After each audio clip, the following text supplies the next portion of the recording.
নৱনিৰ্বাচিত বিধায়কজনে যিহেতু তেখেতে নিজকে অসমীয়া বুলি যিহেতু পৰিচয় দিছে, তেখেতে যিহেতু কৈছে যে 1960 চনৰ আগৰ পৰাই তেখেত অসমত আছে, তেতিয়াহ'লে আমি তেখেতক বিচাৰিব দিছোঁ যে অসমীয়াৰ পৰিচয় তেখেতে এতিয়া দিয়ক। যিকেইটা মানুহে কালি যিকেইটা দুৰ্বৃত্তই কালি ইয়াতে অসমীয়া গৌবেগ ধ্বনি দি গৈছে তেওঁলোকক ধৰি আনি ৰঙাঘৰলৈ পঠিয়াওক। এইখিনিয়ে আমাৰ অসম চৰকাৰৰ প্ৰতি, আমাৰ ভূমিপুত্ৰ মুখ্যমন্ত্ৰীজনৰ প্ৰতি দাবী। কালি ঘটনাৰ পিছতে বিভিন্ন দল সংগঠনে প্ৰতিক্ৰিয়া প্ৰকাশ কৰিছিল আৰু এই মুহূৰ্ততো বিভিন্ন অসমীয়া যুৱকৰ পৰা আদি কৰি বিভিন্ন অসমীয়া লোক বহু অসমীয়া লোক ওলাই আহিছে। তাৰ সমান্তৰালভাৱে মধ্য গুৱাহাটী ছাত্ৰ সন্থা এই মুহূৰ্তত সেই যিটো গাঞ্জা ঘাটি, সেই গাঞ্জা ঘাটিটোৰ সন্মুখভাগত প্ৰতিবাদ সাব্যস্ত কৰিছে। এই মুহূৰ্তত আমি পোনে তেওঁলোকৰ মন্তব্য ল'বলৈ চেষ্টা কৰিম। তেওঁলোকে এই মুহূৰ্তত মন্তব্য প্ৰকাশ কৰি আছে, আমি মন্তব্য কিছু ল'বলৈ চেষ্টা কৰিম। এই মুহূৰ্তত নিচাযুক্ত দ্ৰব্য সেৱন কৰে, তাৰে জগৰীয়াটো কোন হ'ব? তাৰে জগৰীয়াটো প্ৰশাসন হ'ব লাগিব। কিন্তু এখন বিহাৰী সম্প্ৰদায়ৰ লোকে যদি ইয়াতে যদি ব্যৱসায় কৰিছে বা অসমীয়া সম্প্ৰদায়ৰ লোকে ব্যৱসায় কৰক, নিচাজাতীয় দ্ৰব্য অসমৰ পৰা সম্পূৰ্ণৰূপে নিষেধ হ'ব লাগিব। হেমন্ত বিশ্ব শৰ্মাৰ বেনাৰ হোৰ্ডিঙত চবতে লিখি থাকে দেখোন, এণ্ট্ৰি ড্ৰাগছ, ড্ৰাগছ নিষিদ্ধ অসম। আজি পল্টন বজাৰ চাওক, গুৱাহাটীৰ মাজমজিয়াত ৰিহাবাৰীৰ নিচিনা জাগাত, আৰ্যনগৰৰ নিচিনা জাগাত যদি ভাঙৰ ৰঙীয়া বেহা চলি থাকে, তাৰ উত্তৰ কোন হ'ব? তাৰ প্ৰত্যুত্তৰ কোন দিব? আমি অসমীয়া হিচাপে উত্তৰ দিব লাগিব, প্ৰত্যুত্তৰ আমি দিম। কিন্তু তোমাক কাষলৈ আহিছোঁ। কালি এটা যথেষ্ট ডাঙৰ ঘটনাই ইয়াত অসমত থাকি গুৱাহাটী মাজমজিয়াত অসমীয়া গৌবেগ ধ্বনি দিছিল। হয়, সেইটোৱে ক'লোঁ। ভূপেন হাজৰিকাই এটা কথা কৈছিলে, আজিৰ অসমীয়াক নিছিলে অসম ৰসাতলে যাব। কাইলৈ যিকেইজনে 100জন মানুহ মিলিছিলে, তাৰে অসমীয়া মানুহখিনি কৈছে মই অসমীয়া। তেখেত যদি অসমীয়া, তেখেতৰ যদি অসমীয়া সঁচা তেজ আছিলে, কালি সেই অসমীয়া মানুহক তেখেতে হাত উঠাব নিদিলে হয়। কিন্তু আমি অসমীয়া বুলি কোৱা ডাঙৰ কথা নহয়। অসমীয়া স্বাভিমান থাকিব লাগিব, জাতীয়তাবাদ থাকিব লাগিব। ইয়াতে ভাঙৰ ৰঙীয়া বেহা চলি আছে। ইয়াতে এখন কলেজ আছে, ইয়াতে আমাৰ কলেজৰ আৰ্য বিদ্যাপীঠ কলেজৰ সাধাৰণ সম্পাদক ইয়াতে আছে, সভাপতি আছে। বাকী পৰৱৰ্তী কথাখিনি ইহঁতে ভালকৈ জানিব যে এখন কলেজখনত কি চলি আছে, ইয়াৰ ভাঙৰ প্ৰভাৱ কি পৰিছে। মোৰ সাধাৰণ সম্পাদক মহোদয়ক বাকী তথ্যখিনি আগবঢ়াবলৈ অনুৰোধ জনালোঁ। আচলতে কালি যিটো ঘটনা সংঘটিত হৈ গ'ল আৰ্যনগৰত, এইটো এটা খুব অতি দুখ লগা খবৰ আৰু দুখ লগা বিষয়। আমি অসমীয়া জাতিটো আমি সকলোৱে জানে আমি এটা খুব অতিথিপৰায়ণ জাতি, যাৰ বাবে আমি যোনে মানুহ আহিছে, যিয়ে আহিছে, আমি সকলোকে আদৰি লৈছোঁ। তেওঁলোকে ইয়াতে ব্যৱসায় কৰিছে, আমি সেইখিনি কথাও আদৰি লৈছোঁ। কিন্তু আমাৰ জাতিৰ মাটিতে আমাক যদি গৌবেগ ধ্বনি দিছে, সেইখিনি কথা কিন্তু আমি তীব্ৰ ভাষাৰে গৰিহণা দিছোঁ। আমি অসম চৰকাৰৰ প্ৰতি এটা অনুৰোধ জনাব বিচাৰিছোঁ, যিহেতু অসম চৰকাৰৰ মুখ্যমন্ত্ৰীজনো এজন ভূমিপুত্ৰ, এজন খিলঞ্জীয়া অসমীয়া। যদি আমাক গৌবেগ ধ্বনি দিছে, তাৰ অৰ্থ হ'ল যে আমাৰ ভূমিপুত্ৰ মুখ্যমন্ত্ৰীজনকো গৌবেগ ধ্বনি দিছে। তে ইয়াৰ এগেইনষ্টত যাতে আমাৰ মুখ্যমন্ত্ৰীয়ে এক দৃঢ় ব্যৱস্থা গ্ৰহণ কৰে, এক অতি ভাল ব্যৱস্থা গ্ৰহণ কৰে, তাৰ বাবে আমি অনুৰোধ জনাব বিচাৰিছোঁ। অসম চৰকাৰক আমি অনুৰোধ জনাব বিচাৰিছোঁ যাতে এনেধৰণৰ ঘটনা যাতে পুনৰ সংঘটিত নহয়। আৰু যদি এনেধৰণৰ ঘটনা পুনৰ সংঘটিত হয়, অতিথিপৰায়ণ জাতি হৈ পেলাইও কিন্তু আমি স্তব্ধ হৈ বহি নাথাকিম। আমি সাংবিধানিকভাৱে যিধৰণে আমাক সংবিধানে আন্দোলন কৰিবৰ বাবে আমাক অনুমতি দিছে, সাংবিধানিকভাৱে আমি শান্তিপূৰ্ণভাৱে আন্দোলন কৰি যাম। নৱনিৰ্বাচিত বিধায়কগৰাকী হৈছে, তেওঁ কি ক'ব মধ্য গুৱাহাটীৰ? মধ্য গুৱাহাটীৰ নৱনিৰ্বাচিত বিধায়কগৰাকী যিহেতু তেখেতে নিজকে অসমীয়া বুলি কয়, তেখেতে 1960 চনৰ আগৰ পৰাই তেখেতে অসমত থকা বুলি কয়, নিজকে অসমীয়া বুলি কয়। আমি তেখেতক অনুৰোধ জনাব বিচাৰিছোঁ, তেখেতে নিজৰ অসমীয়াৰ পৰিচয় দিয়ক। যিকেইজনে অসমীয়া গৌবেগ ধ্বনি দিছিলে তেওঁলোকক ধৰি আনি ৰঙাঘৰলৈ পঠিয়াওক, জেললৈ পঠিয়াওক। আমি এইখিনি কথা ক'ব বিচাৰিছোঁ। নৱনিৰ্বাচিত বিধায়কজনে যিহেতু তেখেতে নিজকে অসমীয়া বুলি যিহেতু পৰিচয় দিছে, তেখেতে যিহেতু কৈছে যে 1960 চনৰ আগৰ পৰাই তেখেত অসমত আছে, তেতিয়াহ'লে আমি তেখেতক বিচাৰিব দিছোঁ যে অসমীয়াৰ পৰিচয় তেখেতে এতিয়া দিয়ক। যিকেইটা মানুহে কালি যিকেইটা দুৰ্বৃত্তই কালি ইয়াতে অসমীয়া গৌবেগ ধ্বনি দি গৈছে তেওঁলোকক ধৰি আনি ৰঙাঘৰলৈ পঠিয়াওক। এইখিনিয়ে আমাৰ অসম চৰকাৰৰ প্ৰতি, আমাৰ ভূমিপুত্ৰ মুখ্যমন্ত্ৰীজনৰ প্ৰতি দাবী।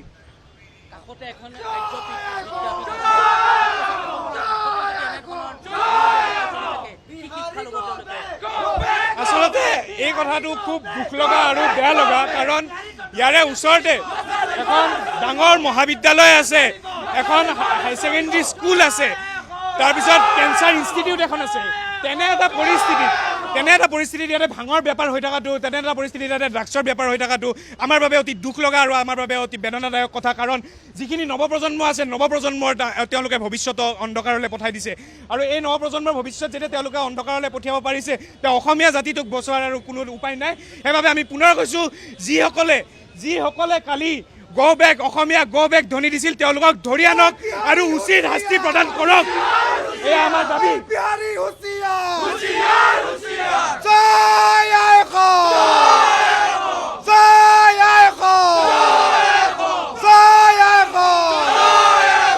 আছে হেংদাং লুৱানা।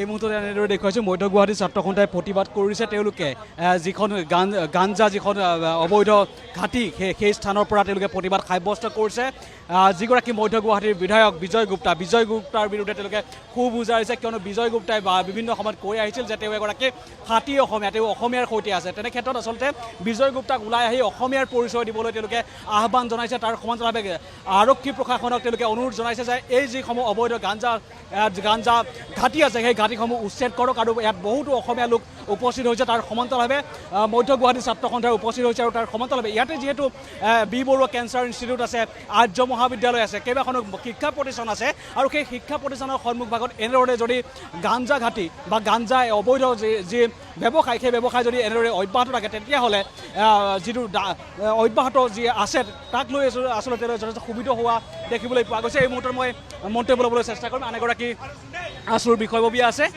ওচৰতে আৰ্য মহাবিদ্যালয় আছে বি বৰুৱা কেঞ্চাৰ ইনষ্টিটিউট আছে কেইবাখনো শিক্ষা প্ৰতিষ্ঠান আছে তাৰপিছতো এই ইয়াত গাঞ্জা যি অবৈধ ব্যৱসায় এনেদৰে চলি আহিছে হয় নিশ্চয়কৈ প্ৰথম কথা ক'ব লাগিব যে এই বৰ্তমান চৰকাৰখনে আমাৰ এটা সমগ্ৰ ভাৰতবৰ্ষতে এটা এণ্টি ড্ৰাগ মুভমেণ্ট চলাই আছে আৰু সেই গতিকে সেইখিনিতে আৰ্য বিদ্যাপীঠ মহাবিদ্যালয় সৌখিনিতে বি বৰুৱা কেঞ্চাৰ ইনষ্টিটিউট এইখিনিতে আপোনাৰ ড্ৰাগছৰ আৰু গাঞ্জাৰ ৰমৰমীয়া বেপাৰ চলি আছে আৰু তেনে বেপাৰ কৰা কিছুমান লোকক যদি আমি বিহাৰী বুলি সম্বোধন কৰোঁ যিহেতু তেওঁলোক বিহাৰী সম্প্ৰদায়ৰ পৰা বিহাৰী জাতিৰ পৰা হয় তাত সমস্যাটো ক'ত যদি এজন মুছলমানে লাভ জিহাদ কৰাৰ কাৰণে তেওঁক মিয়া বুলি ক'ব পাৰি এটা বিহাৰী যোনে আৰ্য বিদ্যাপীঠ মহাবিদ্যালয়ৰ সন্মুখতে গাঞ্জা বেছি আছে তেওঁক বিহাৰী বুলি সম্বোধন কৰাত সংকোচ আমি কিয় কৰিবলগীয়া হয় আৰু দেখা পালোঁ যে কালি ইয়াৰে প্ৰতিবাদ সাব্যস্ত কৰা লোকসকলক অসমীয়া গৌবেগ বুলি ধ্বনি দিয়া দেখা গ'ল প্ৰত্যেকজন অনা অসমীয়া ব্যক্তি যাক আমি অসমীয়াই আমাৰ অতিথি পৰায়ণ স্বভাৱৰ কাৰণে আমি আঁকোৱালি লৈছোঁ তেওঁলোকে এটা কথা মনত ৰখা উচিত যে তেওঁলোক এটা অঞ্চলৰ লোকেল হ'ব পাৰে কিন্তু অসমৰ লোকেল কিন্তু অসমীয়াই হয় অসমৰ লোকেল অসমীয়াই হয় আৰু এই অসমত অসমীয়াৰ দপদপনি চলিবই আৰু এনে শিক্ষা অনুষ্ঠানৰ সন্মুখত এনে অনৈতিক কাৰ্যকলাপ সংগঠিত কৰা যিকোনো মানুহকে সেই দোষীসকলক কৰায়ত্ব কৰা যাওক আৰু তেওঁলোকক ৰঙাঘৰলৈ পঠোৱাৰ চৰকাৰে উচিত ব্যৱস্থা গ্ৰহণ কৰক তাকে আমি চৰকাৰৰ আহ্বান জনাইছোঁ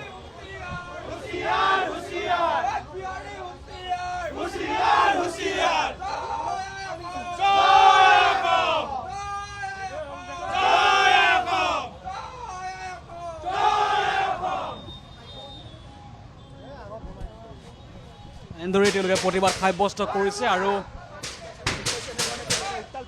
পৰিস্থিতি যথেষ্ট উত্তপ্ত হৈ পৰিছে এই মুহূৰ্তত আৰু এই যিখন ব্যৱসায়িক প্ৰতিষ্ঠান আছে অবৈধভাৱে যে গাঞ্জা বিক্ৰী কৰা হয় সেই স্থানত তেওঁলোকে যথেষ্ট প্ৰতিবাদ কৰিছে আৰু কালি যিসকল লোকে অসমীয়া গৌবেগ ধ্বনি দিছিল সেই লোকসকলক ওলাই আহিবলৈ তেওঁলোকে আহ্বান জনাইছে আৰু এই মুহূৰ্ততে পৰিৱেশটো দেখুৱাইছোঁ মধ্য গুৱাহাটী ছাত্ৰ সন্থা তাৰ সময়তে আৰ্য মহাবিদ্যালয়ৰ বহু ছাত্ৰ ছাত্ৰী ইয়াত গোট খাইছে আৰু তেওঁলোকে অনা অসমীয়া গৌবেগ ধ্বনি দিছে আৰু যিসকল অসমীয়া বিদ্ৰোহী লোক সেইসকলৰ বিৰুদ্ধে তেওঁলোকে প্ৰতিবাদ সাব্যস্ত কৰিছে এই আৰ্য নগৰৰ পৰা পোনপটীয়া সম্প্ৰচাৰ দেখুৱাই আছোঁ আৰু এই মুহূৰ্তত পৰিৱেশ দেখুৱাই আছোঁ আৰু পোনপটীয়া সম্প্ৰচাৰ দেখুৱাইছোঁ আৰু যিটো পৰিৱেশ বা বাহিৰৰ যিটো পৰিৱেশ সেই পৰিৱেশটো আমি দেখিবলৈ চেষ্টা কৰোঁ যথেষ্ট লোকৰ সমাগম হৈছে তাৰ সমান্তৰালভাৱে বহু লোক এই মুহূৰ্তত ইয়াত উপস্থিত হৈছে আৰু এই পৰিৱেশটো দেখুৱাই আছোঁ আৰু আৰ্য মহাবিদ্যালয়ৰ বহু ছাত্ৰ ছাত্ৰী এই মুহূৰ্তত আছে আৰ্য মহাবিদ্যালয়ৰ বহুত ছাত্ৰ ছাত্ৰী আছে তেওঁলোকে এইডোখৰত এই যিহেতু শিক্ষানুষ্ঠানৰ সন্মুখভাগতে এই যি ড্ৰাগছৰ অবাধ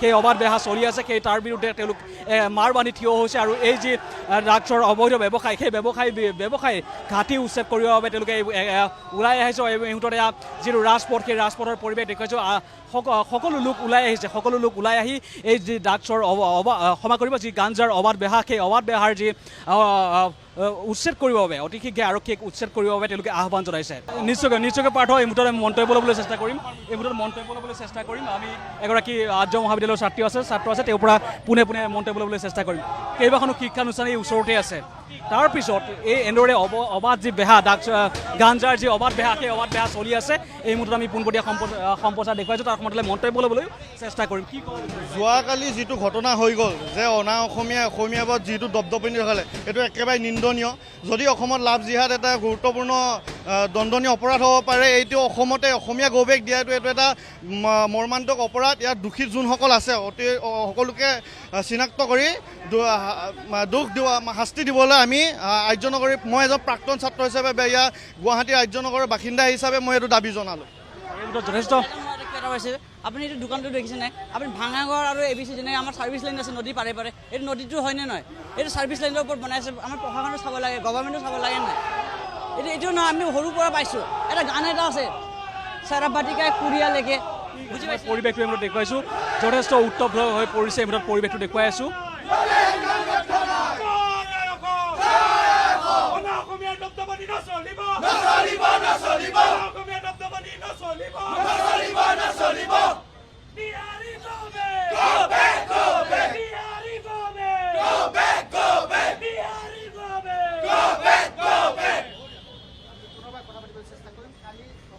এই মুহূৰ্তত বহুতো লোক সমবেত হৈছে। মই অলপ কথা পাতিবলৈ চেষ্টা কৰিম। এই মুহূৰ্তত দাদা মই এই মুহূৰ্তত মন্তব্য ল'বলৈ চেষ্টা কৰিছোঁ। দাদা আপুনি ইয়াৰে ক'ৰ হয় আপুনি? নলবাৰী। মই নাছিলোঁ একচুৱেলি। যথেষ্ট উত্তপ্ত পৰিৱেশৰ সৃষ্টি হৈছে। তেওঁলোকে যিখন দুৱাৰ, সেই দুৱাৰখনত আচলতে যথেষ্ট ঠক্কা মাৰি দেখিবলৈ পোৱা গৈছে। যিসকল লোকে কালি অসমীয়া গৌবেগ ধ্বনি দিছিল, সেই লোকসকলক ওলাই আহিবৰ বাবে তেওঁলোকে আহ্বান জনাইছে। আৰু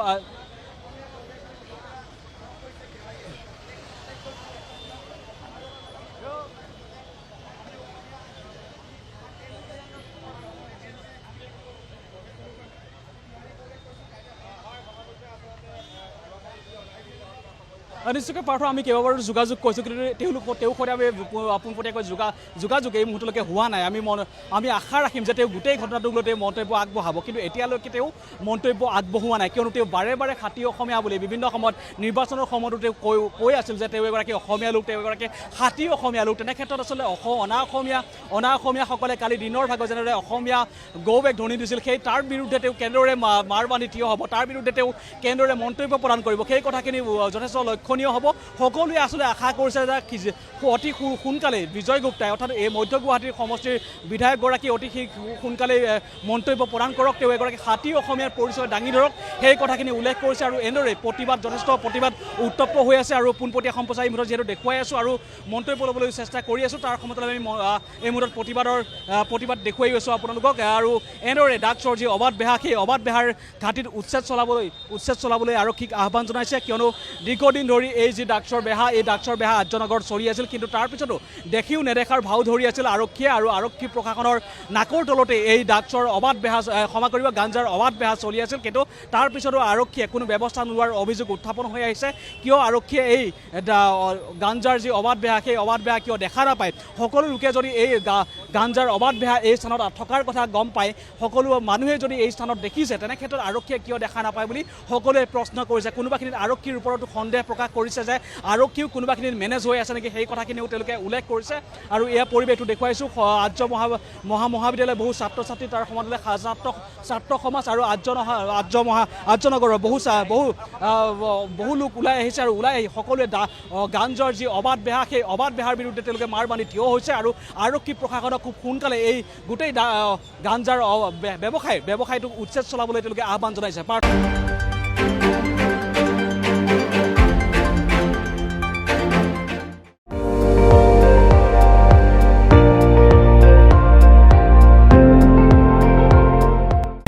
আপুনি চাই আছে ND24, সৰ্বশ্ৰেষ্ঠ নহয় সৰ্বোত্তমৰ দৌৰত।